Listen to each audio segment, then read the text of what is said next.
A very good morning to you and welcome to this, our webinar from Chapter Zero in partnership with EY. I'm Vicky Moffat, Chief Executive of Chapter Zero, and we are a free of charge philanthropically funded membership organisation. Our purpose is to equip and inspire directors to lead on climate from the boardroom. Today is the second module called Getting Started and part of our transition planning series. And we see transition planning as fundamental to the role of directors, thinking about the governance implications of the regulatory landscape today. Directors are thinking about the long-term value of the organisation, delivering for shareholders, and the impact on wider society.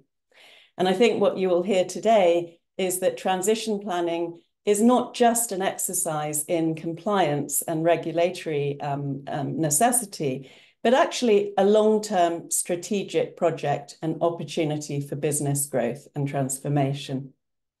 We have 1 hour today. I hope you enjoy it.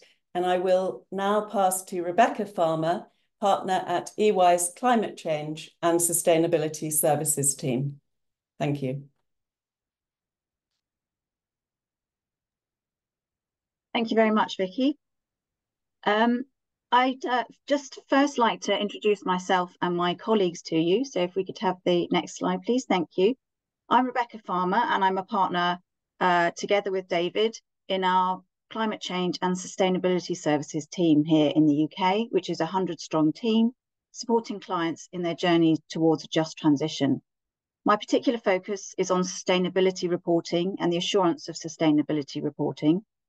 David, who was previously Director General of Food, Farming and Biodiversity for DEFRA, is now advising both corporates and financial services organisations in transitioning to net zero.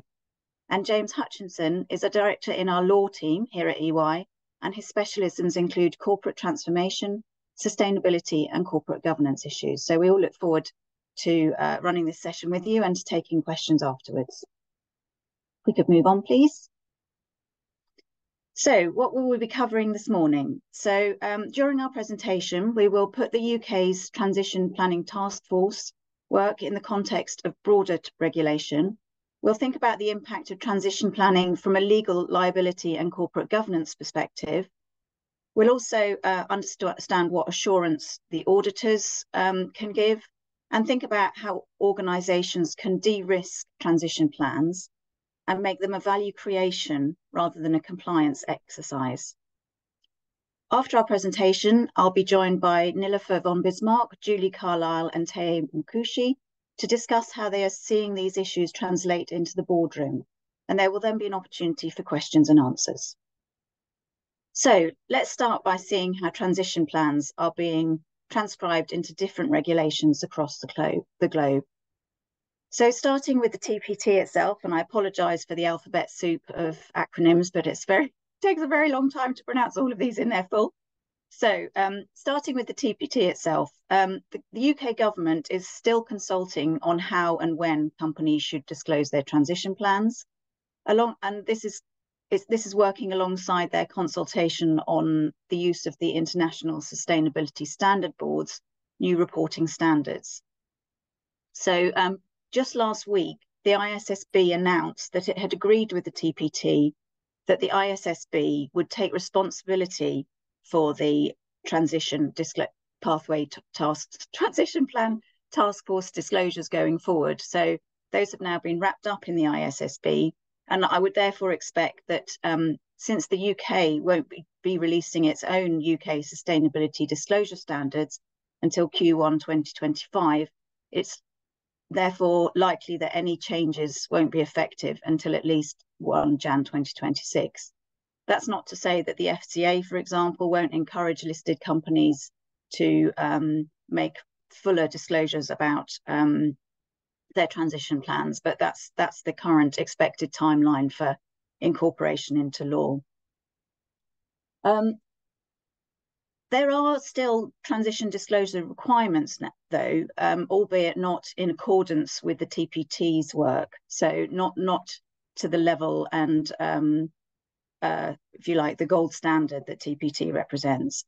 So, for example, the FCA's listing rules already require disclosure of a transition plan, and they do recommend that if an organisation is headquartered or operates in a country that has a commitment to a net zero economy, then the company should assess the extent to which that commitment has been considered when developing and disclosing its transition plan.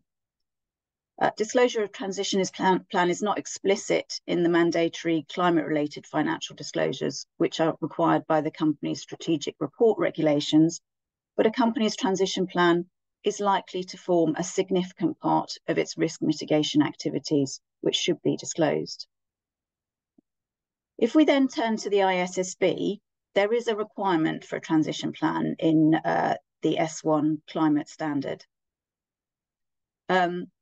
Although not mandatory yet in the UK, countries such as Brazil, Bangladesh, Nigeria, Turkey have already announced decisions to adopt, and many other countries are consulting on this at the moment, including Japan, Australia, India, Pakistan, and Canada. So you may well have countries within your group that will be looking to disclose transition plans. And then we have the Corporate Sustainability Reporting Directive, which has been brought in by the EU.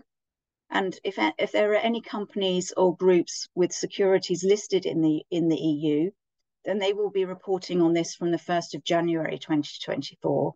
And again, E1 does require a transition plan. So we do expect to see many larger UK companies disclosing under CSRD in the near future.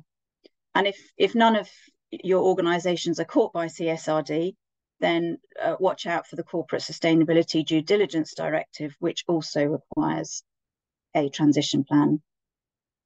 And both of them, both CSRD and CSDDD, require compatibility with the transition to a sustainable economy and with the limiting of global warming to 1.5 degrees C in line with the Paris Agreement. And then finally, nearly there, the US and the Securities and Exchange Commission, if a registrant has adopted a transition plan to manage a material transition risk, it will be required to disclose that each fiscal year.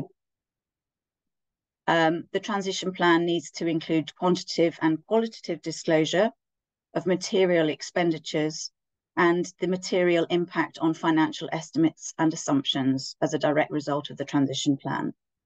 So in short, transition plan disclosures are already required of listed companies in the UK.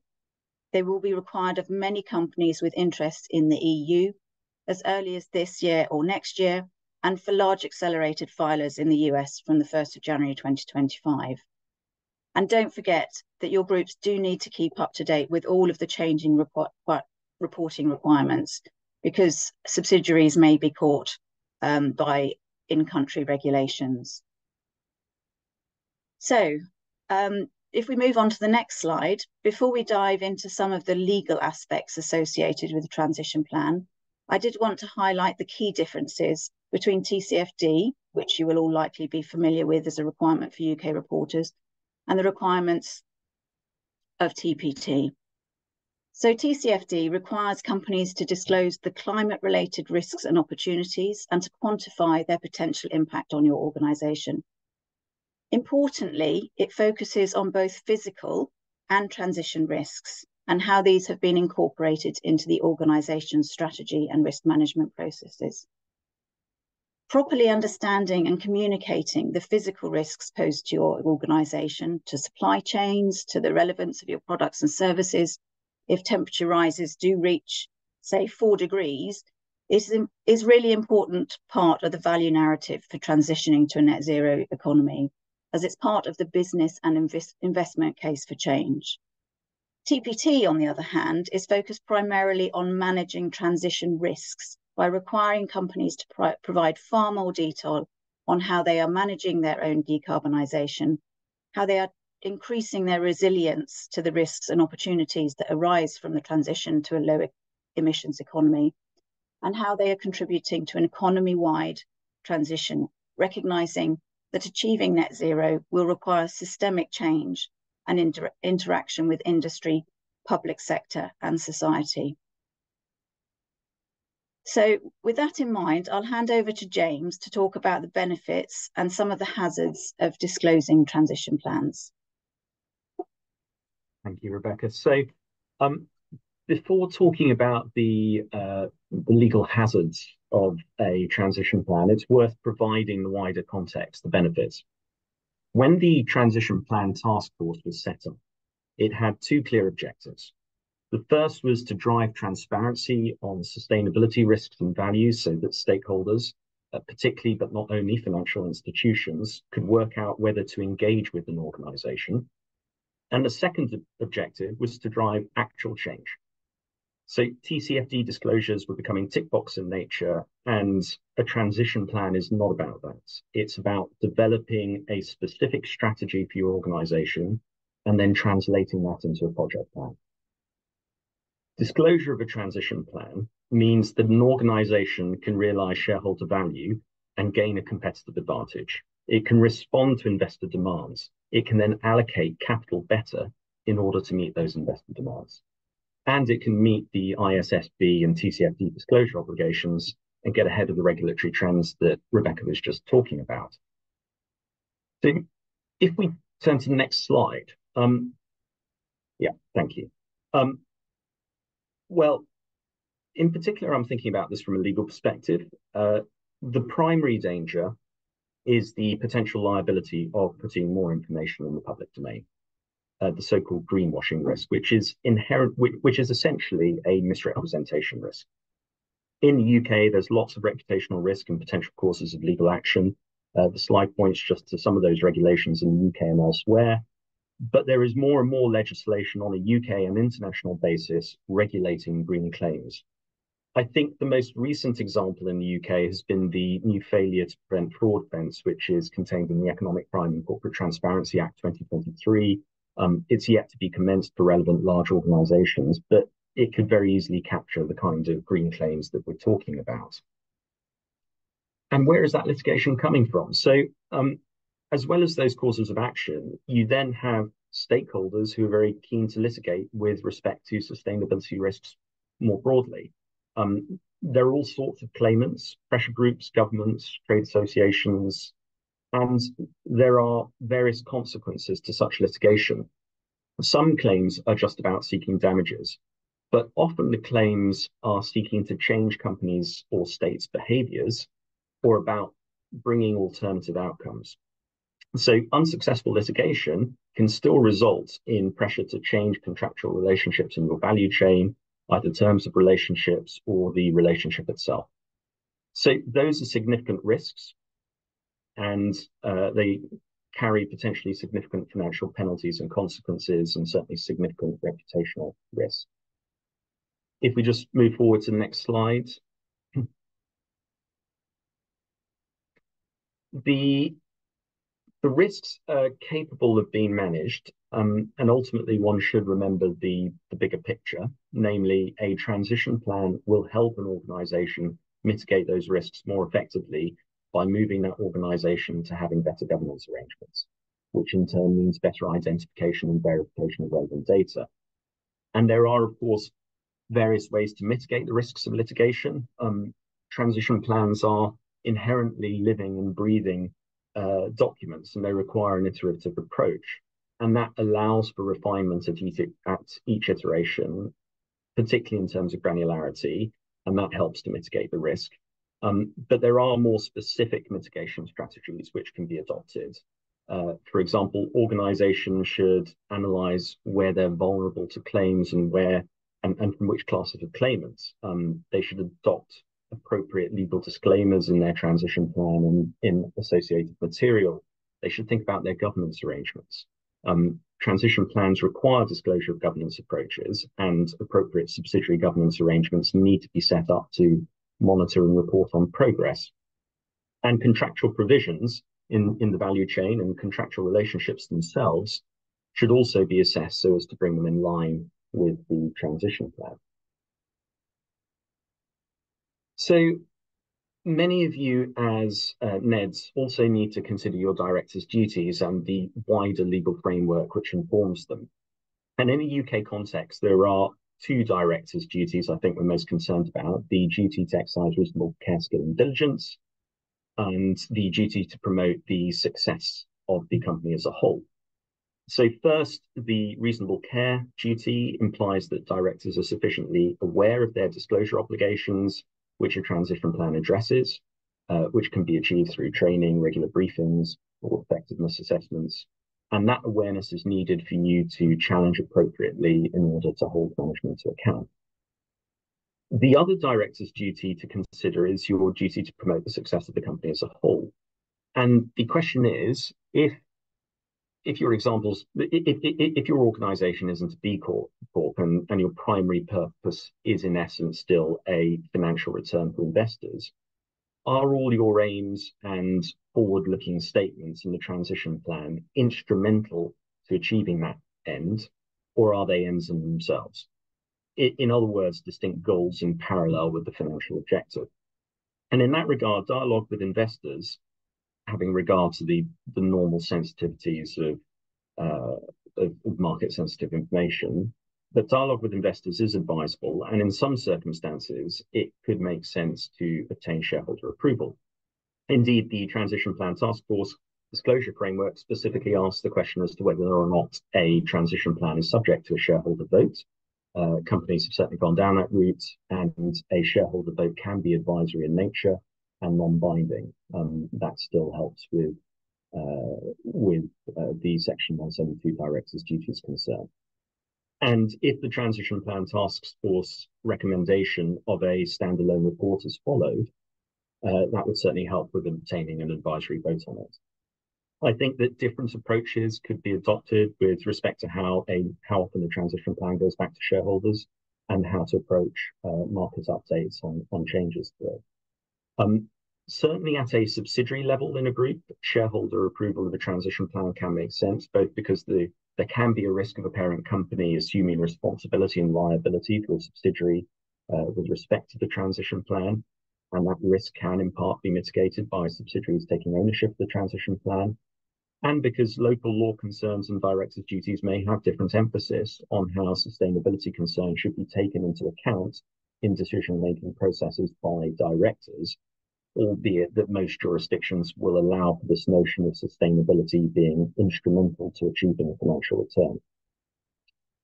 Finally, remember the wider legal framework and how that affects the manner in which your transition plan is created, particularly thinking of antitrust concerns there.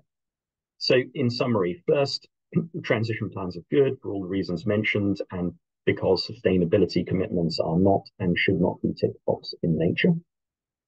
Second, a transition plan does bring about certain risks: greenwashing, pressure from a variety of claimants, and directors' duties risks, and those risks need to be mitigated.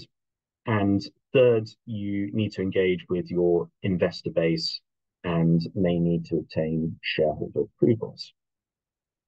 So I'll hand over to, I think it's David next, or Rebecca to— It's actually me, yes.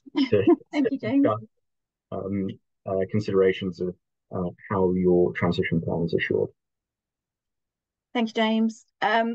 So just very quickly, just to understand where the auditors will be on this, and therefore what comfort you as directors may be getting from that.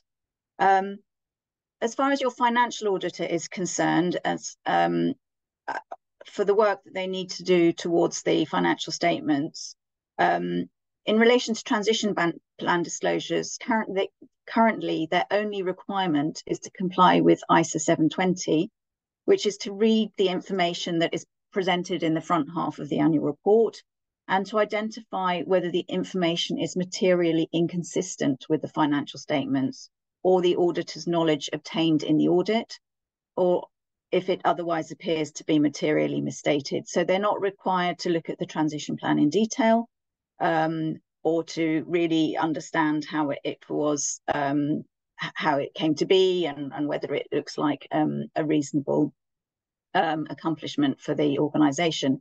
They will be asking questions, I'm sure, about your transition plan, because they will want to understand what needs to be incorporated within the financial statements. But beyond that, they don't have any specific duties.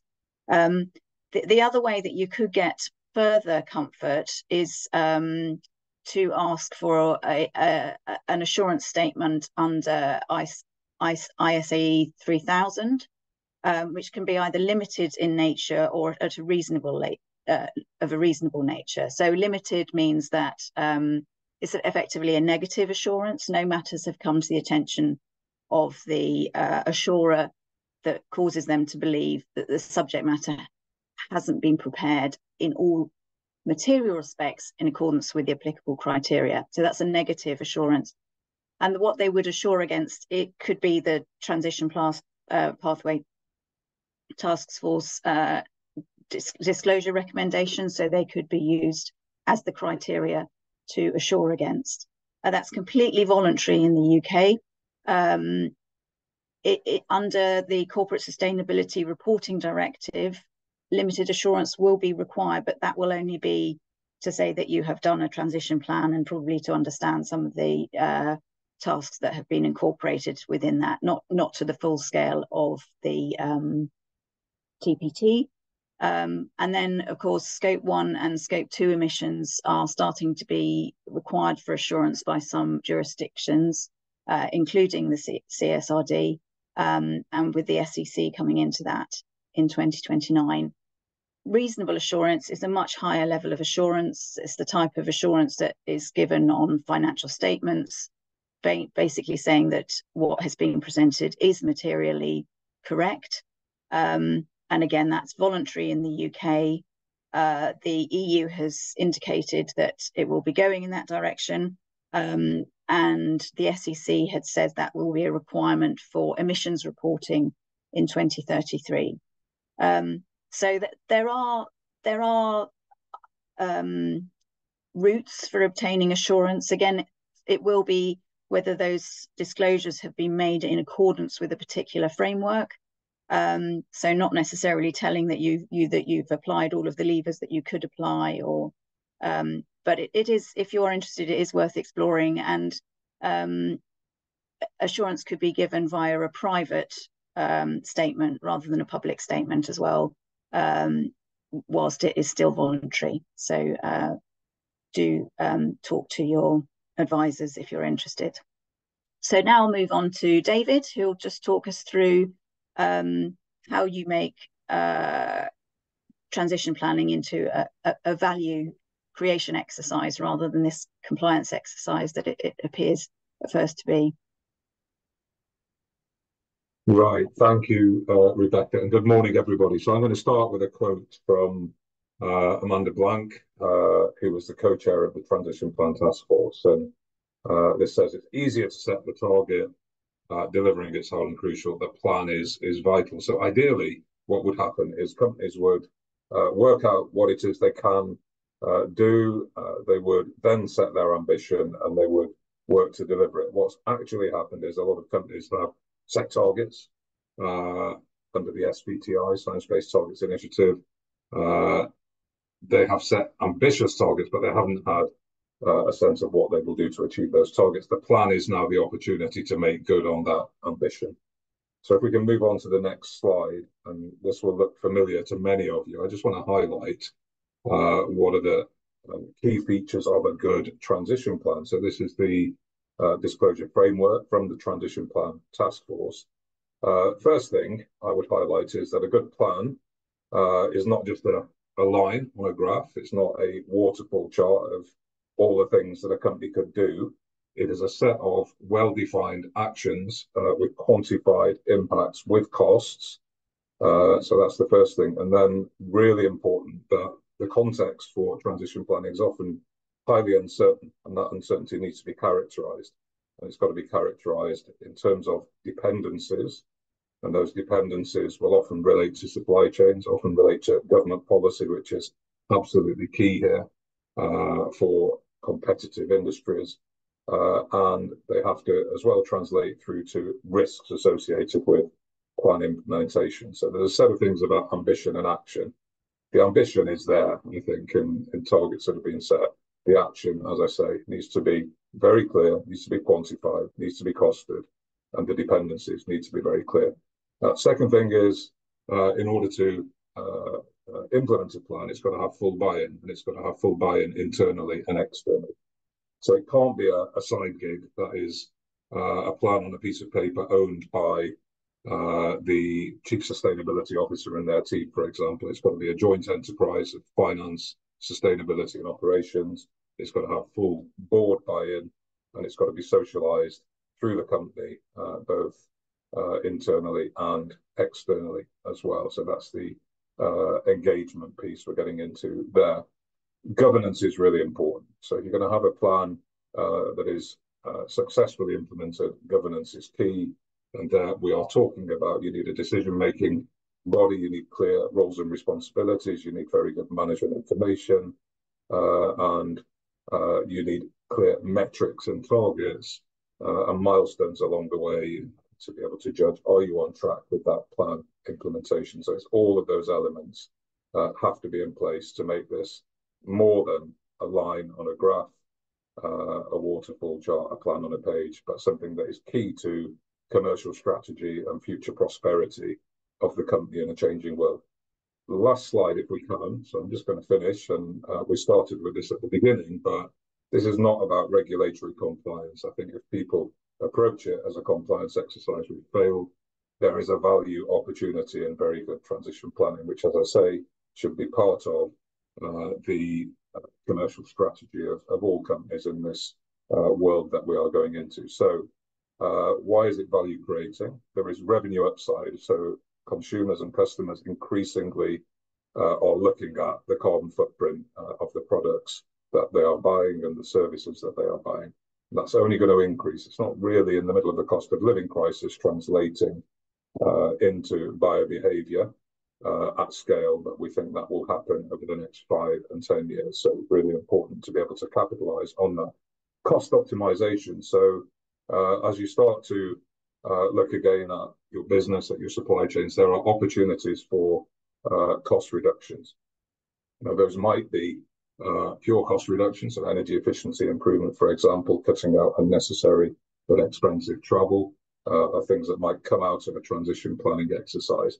There are capital and tax benefits. So there are grants, for example, and tax breaks available for the government in the context of transition planning to encourage companies to move forward, reducing their carbon footprint. Now, actually, there are strong incentives that will only get stronger, particularly depending on what happens with the election tomorrow. So if you don't change your business, if you've got a carbon footprint, you will be subject to increasing carbon taxes, other forms of carbon price explicit in cap and trade schemes, or implicit in the form of regulation. Again, the way of dealing with that, of managing that risk, is to reduce your carbon footprint and therefore reduce your cost ultimately in a carbon constrained world, and access cheaper finance. So we know that banks and investors are increasingly focused on this area. I do a lot of work with banks in particular around their decarbonising their portfolios. But key to that is the transition plans of their clients, which they will be giving increasing scrutiny to. Last thing is it's attracting talent. So workers, and particularly young workers, want to work for companies that are reducing their carbon footprint, reducing their nature footprint, upholding ESG standards, so you can attract the best talent that has a productivity benefit. So not about compliance, it's about value generation. Really good transition plans need all of the things I've said: ambition through to actions, quantification, dependencies, buy-in across the company, supporting governance. But if you've got all of that in place, then you've got the key to a prosperous commercial strategy for the future. So that's it from me. Back to you, Rebecca. Thank you, David. And then just on the next slide very quickly, because we do want to get into the fireside chat. Maddie will be sending out some further reading material for you on our publications on the new economy that we think is needed to affect transition, and a recent publication of ours on climate risk disclosures, which we hope you'll find useful. So if we now move to to our speakers, I'd like to welcome Nilufer from Legal and General, who's also a Chapter Zero Fellow, Julie, who's leader of our Centre for Board Matters, and Teye, who is the Global Finance, ESG and Sustainability Director at Diageo PLC, so is actually having to deal with some of these issues from inside the organisation, which I'm sure you'll all be very interested to hear about. So let's start with Julie then. From your interactions with NEDs so far, to what extent do you think transition plans are really on the board's agenda? Well, Rebecca, as you imagine, I would say I think there is a huge spectrum across all sorts of different boards. And considering what boards have to grapple with at the moment, with the geopolitical, the macro landscape, technology risks, etc., actually, I think it's pleasing to see that transition plans are still sitting on the agenda. And as I'm sure Chapter Zero will say all the time, it's really incumbent for the NEDs to make sure that that is the case. I think that companies that have been involved in the transition plan task force are obviously far more mature. They're going far, they're moving faster, but even those are maybe not necessarily as far progressed in terms of the financial impact of transition planning as would be ideal. But on the other end of that, I think we've got a lot of boards that are still very much at the education stage, both of transition planning, but also actually what does the framework mean and what is it? And won't even sort of have got to the stage of asking management to present to them a fully thought through transition plan. So a big spectrum, definitely a lot more to do. Yeah, thanks, Julie. Definitely what we're certainly seeing amongst our client base. So Nilufer and Teye, for those NEDs who are concerned that their company doesn't appear to be working on a transition plan, how did transition plans get added to the board agenda within your organisation? So Nilufer, perhaps we could start with you. Thank you for that, Rebecca. Well, it's interesting to hear Julie talk because at Legal and General, I think we're pretty advanced in this area, and maybe a bit of background because we are a major investor. We've got 92 billion odd of assets, proprietary assets, plus we are a major asset manager. We've got 1.4 trillion assets under management. Our role is very much seen as one of supporting transition. So we've talked a lot about the transition plan task force. The work of that was supported by the Glasgow Financial Alliance for Net Zero, of which Legal and General are members. And we have ourselves been producing a climate report for 6 years. This year, we expanded it to Nature as we start looking at TNFD, and we're early adopters of that. So we're looking at how we can integrate nature into our net zero ambitions. So in terms of going back to the question with that background, for us, transition plans, we see them as being useful to identify and prioritize strategies, as well as helping us to understand how our investee companies are transitioning. And that's very important because really our major drive to net zero is through third parties, because our scope 1 and scope 2 are negligible, but our scope 3 emissions come from financed assets, essentially, whether that was our own assets or the assets of clients whose assets we manage. So we've set climate commitments to align ourselves to the 1.5 degrees centigrade Paris objective.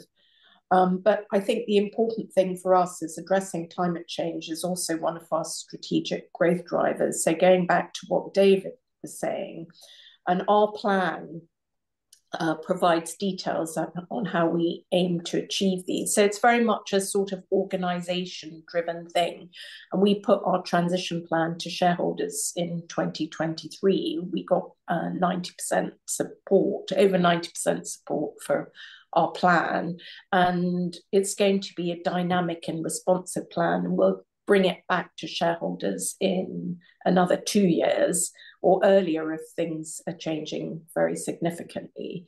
So the driver for a plan in our organisation has been really throughout the organisation, because we've been looking at this for quite some considerable time. And there was no question of adopting a transition plan last year and putting it to our shareholders.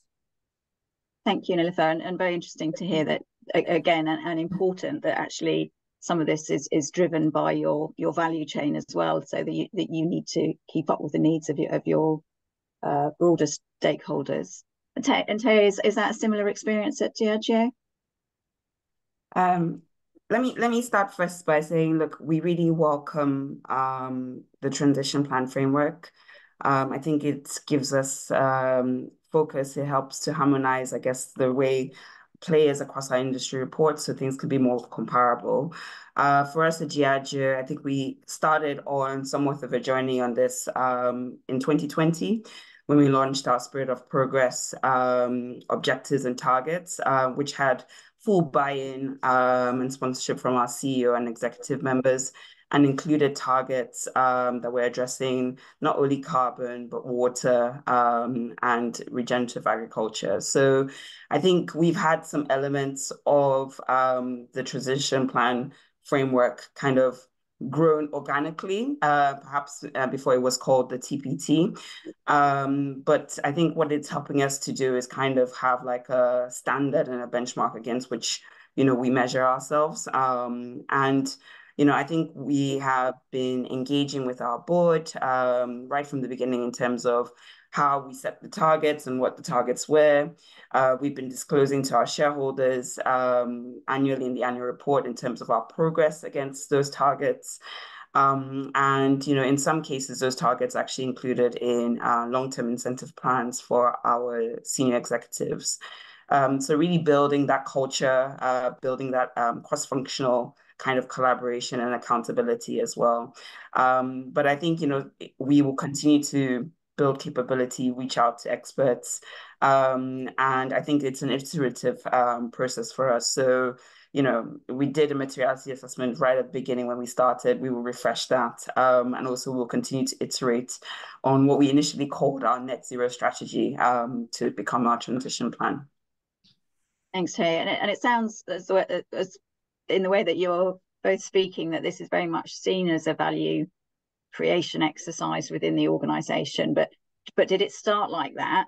And maybe Julie, are you, when you're talking more broadly to NEDs, do they see this as a value creation strategic exercise, or is there still a feeling that this is more of a tick box requirement?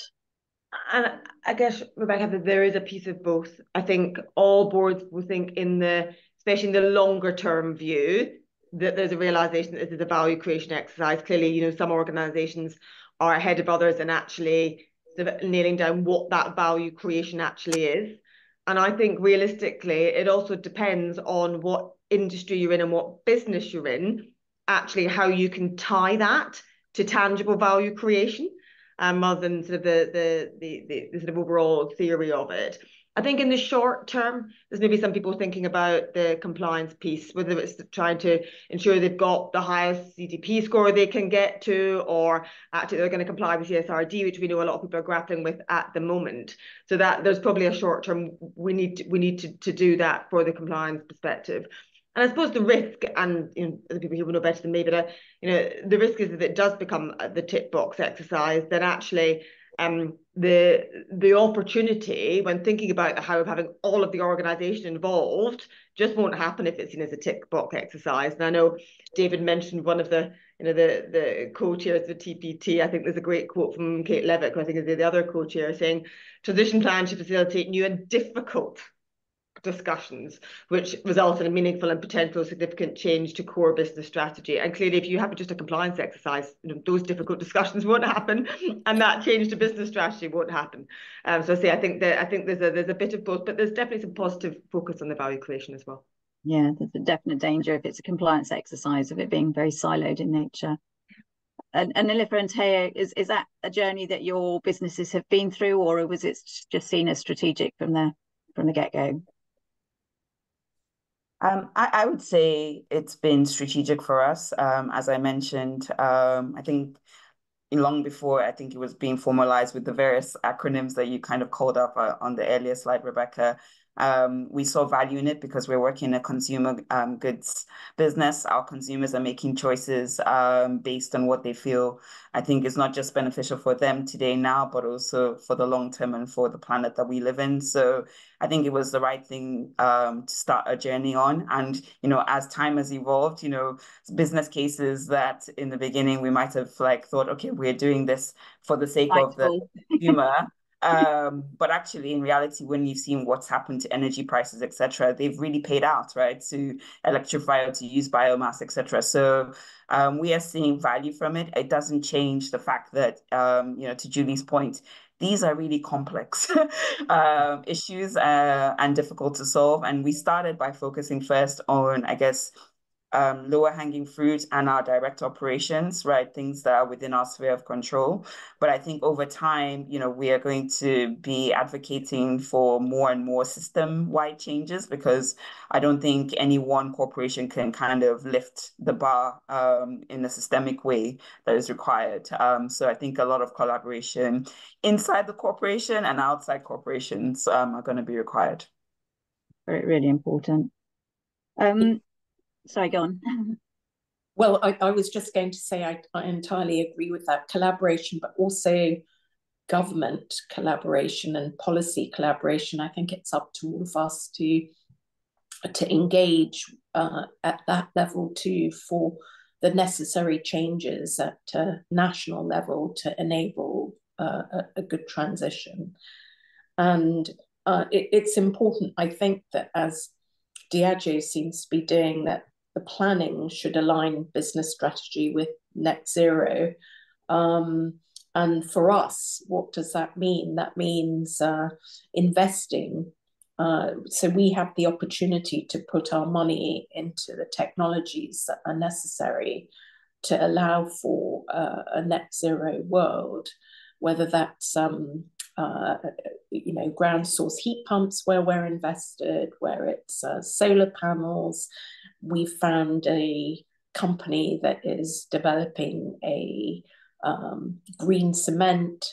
So these are the types of issues where we have to invest to enable to enable us to be in a position by 2050 to be net zero, as well as helping companies along their journey. And that's the point I mentioned at the beginning. I think understanding how our investee companies are transitioning, be that Diageo, be that Shell, and to support their transition in positive ways. I think that's very important as part of the journey. Yes, and that was going to be one of my questions actually, is how have you actually engaged with those stakeholders and shareholders in that journey, and so externally getting over that investment hurdle? Yeah. Well, so because we have a stewardship role as an asset manager, as I mentioned, we've got about 1.4 trillion of assets under management. We actually write this thing called a climate impact pledge, and our 2024 version has just been produced. And we assess over 5,000 companies on metrics as to how they're doing on transition. And our objective is to engage with these stakeholders on their journey and only really sanction them if they aren't meeting our thinking behind how to transition. So this year, for example, our high profile company that we have added to that blacklist is Glencore, because of the way that we feel that they are continuing to deal with some of their mining operations. But the engagement, is, I think, a very important aspect of how we as a company can support the transition. because it creates the ambit for collaboration and trying to encourage and influence others along the right path. So it's not so much for us, our shareholders don't talk to us so much about our own plans. It's more how we are we helping with those scope 3 way that will aid the net zero ambition. And Taya, this will be the last question, because I can see there's lots of questions coming in now, so I'll shift to those after those. But Taya, has Diageo found it hard to convince shareholders to sacrifice margin in the short term? Or are you not even seeing that? Like I said, we started first with I think I'll call them triple wins. That's what we've called them externally, right? So things that are delivering across 3 dimensions, whether it's carbon, cash, and profit, right? And I think in that kind of conversation, no shareholder, very few shareholders are going to put up a challenge, right, when we're delivering against those 3 bases. Having said that, though, I think as time progresses, we're going to get into those conversations where the tension and polarity, I think, will become a little bit more stark or clear. But at the same time, I think we continue to push ourselves to think about this as an and, right? So we're not stepping away from performance to do this. We want to do this and perform at the same time. It makes it even more challenging, but I think that's where the innovation will come from. I think that's why, the system changes are important, because fundamentally it's, I think in the long term, going to be the right thing for business. It's going to be where the consumers will side. And, what we're seeing from regulation as well, like as you pointed out earlier in the presentation, there will be a penalty for not acting, right? So we are very fortunate to, have started this journey with a lot of senior buy-in. And I think we're just kind of picking up the fruits that are lower hanging to start with and, fully committed to kind of seeing the course to kind of get to our goals. Thank you. So I'm going to start opening up the floor to questions now. We've already had 3 come in. Just to get David and James back into the conversation as well. This is one that David and Julie and maybe Nilufer might be interested in. So if we start with David, companies are talking about how they've signed up to alliances and published transition plans, but the climate issues and risks seem to be moving at a faster pace. We're certainly seeing some alarming signs. So what can the non-execs do to accelerate the execution of transition plans? So, and be interesting, I think there's often quite a bit of stretch in those transition plans. So how are we, what can NEDs do to actually put the pressure on to speed up this? Well, I start, and then maybe David can add a little bit more colour. Yeah. I think the very simple thing I would say is just asking the questions.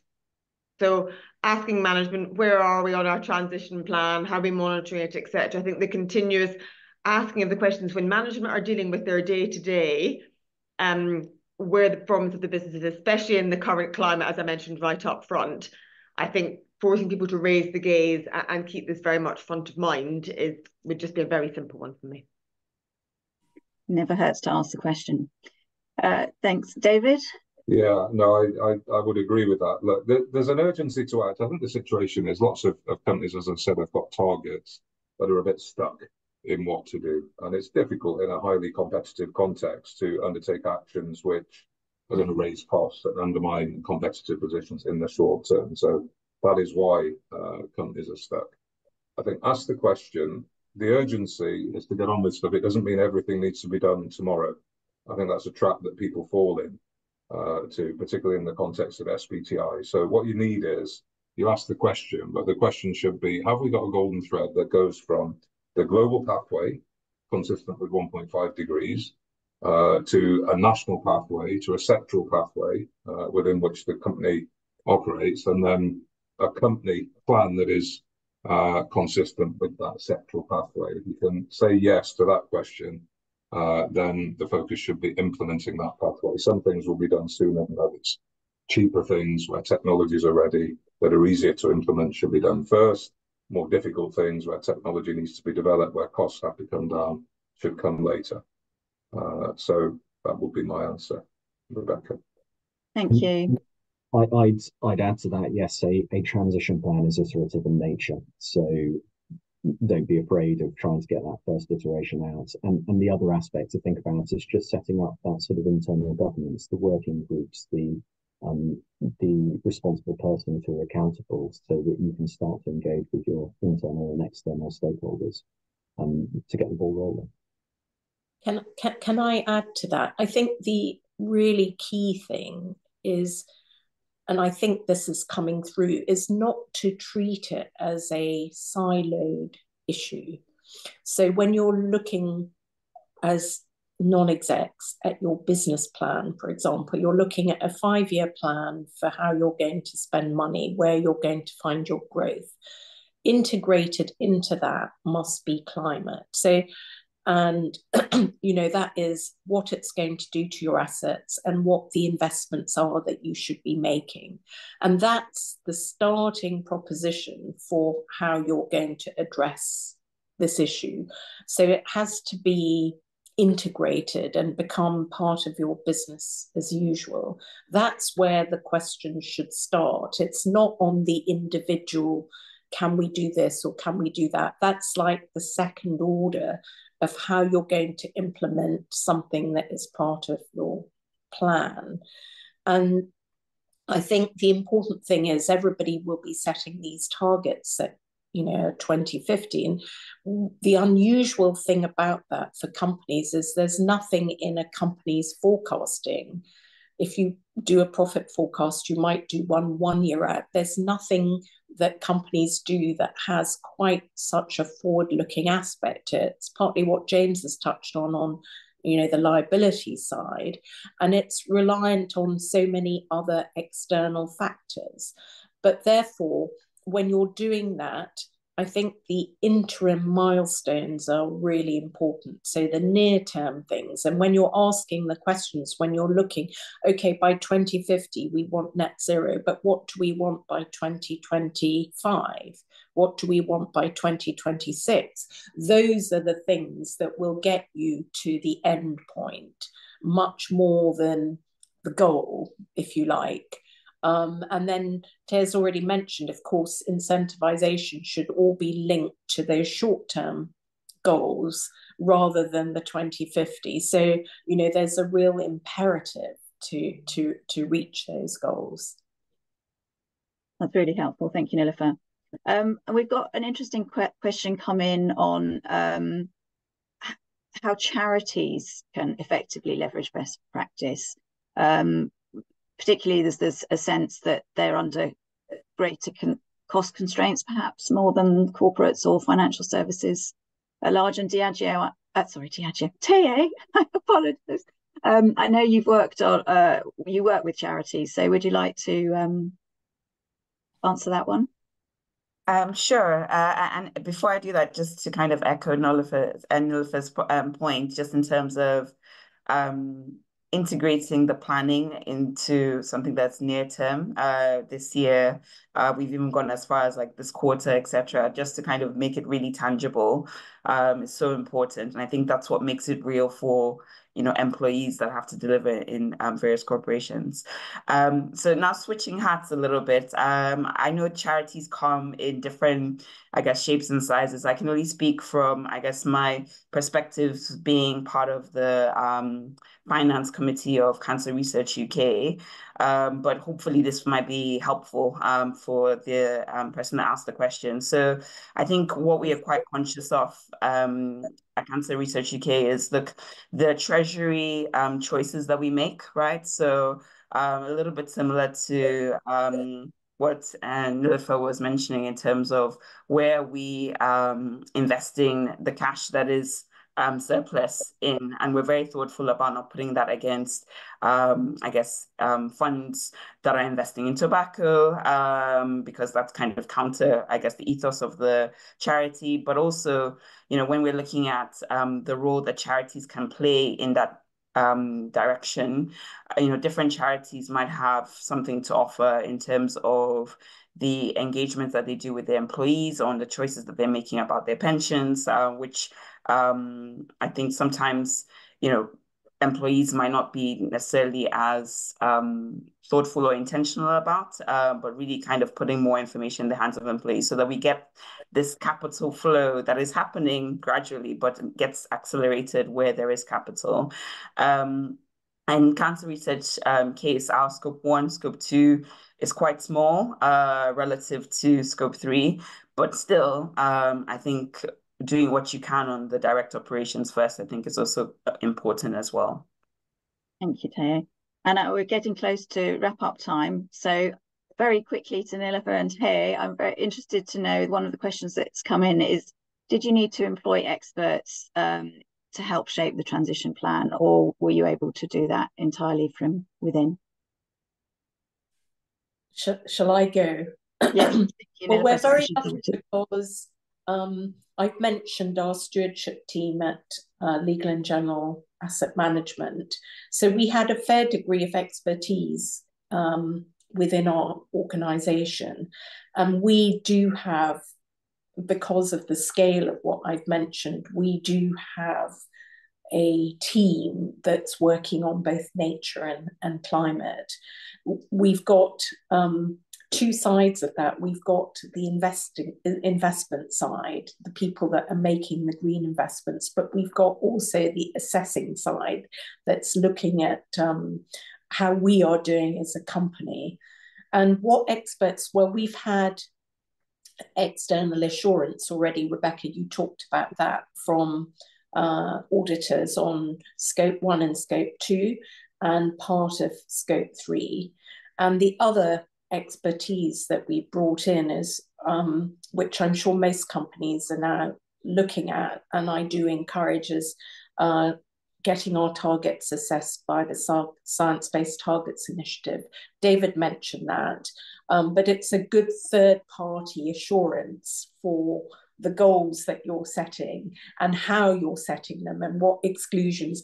And it's also a very good way for people to get to a consistent assessment where people are setting targets. So we would encourage that. So different sorts of expertise, but we have had to employ many more people. Yes, it's a hot market out there. Trying to do it from within rather than using external assessors. And Teo, very quickly, because then I'll hand back to Vicky. I echo same points. So we've definitely used experts. It's been an organic process for us, but certainly with technical solutions in terms of decarbonizing our direct operations, we've needed to bring in skills in-house, but also partner with other companies.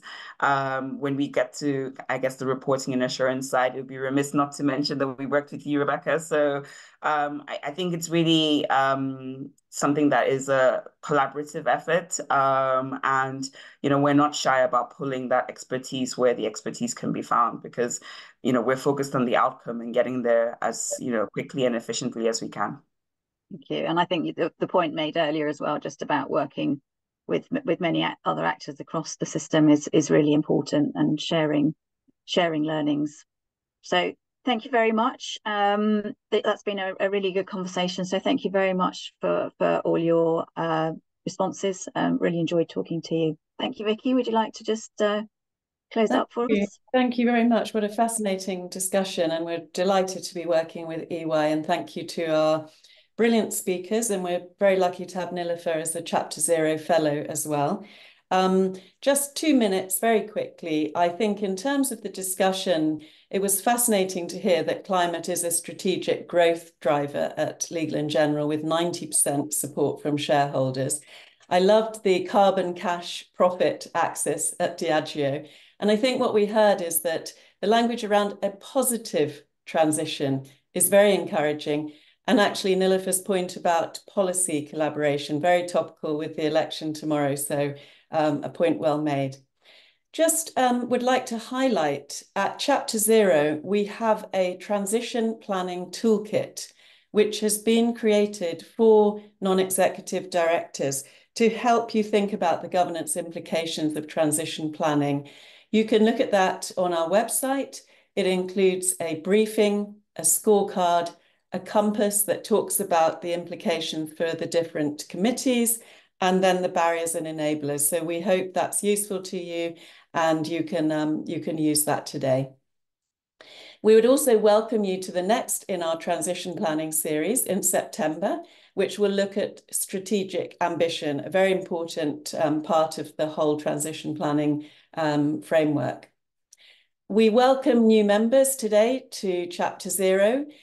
We are an inclusive organisation and have directors from across all sorts of organisations, but we do target the FTSE 350 and have over 80% penetration of FTSE 100 businesses, as well as large private companies. You can sign up and register on our website. And finally, we would be very grateful if you could please fill in the feedback survey, which you will receive after this webinar. We are constantly wanting to improve and would value your feedback. So thank you very much, and we look forward to seeing you again soon. Bye-bye.